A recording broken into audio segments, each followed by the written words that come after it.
Quel œil portes-tu sur l'évolution du rap francophone depuis sa création? Bah, je trouve que honnêtement, alors on se plaint tout le temps, on dit toujours le rap c'était mieux avant, c'était mieux avant.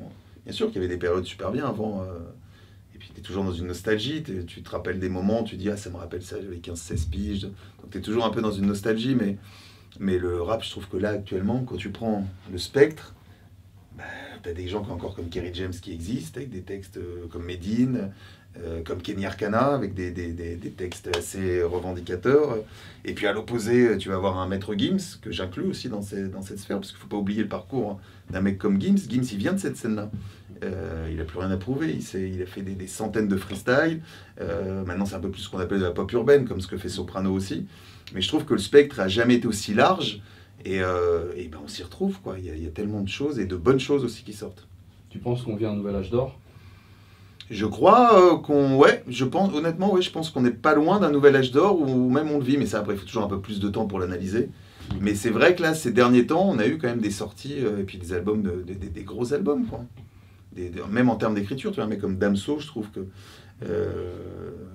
en termes d'écriture, et quand tu écoutes les morceaux, il y a quelque chose qui se passe, quoi. Et puis tu as toute une génération, là je pense à des petits gars comme Nino, la GPLK cette semaine dans Planète Rap. Voilà, donc je pense qu'on pourra peut-être parler de l'âge d'or, mais il faudra un peu de temps pour l'analyser. Donc, tu serais d'accord si l'on dit que le streaming a ressuscité le rap français? Le streaming, bien sûr, le streaming a une place à jouer, mais il n'y a pas que le streaming non plus. C'est avant tout, de toute façon, ce qui ressuscite le rap français, c'est la scène avant tout. Je dis, voilà, le streaming, après, c'est une proposition pour retrouver des morceaux et les gens vont cliquer ou vont pas cliquer.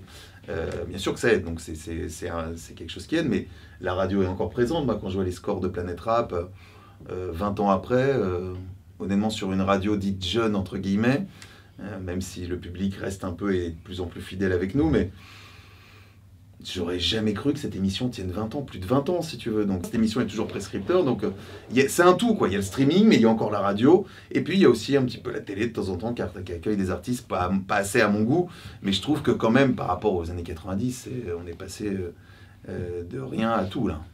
C'est quand même assez fou quand même ce qui se passe.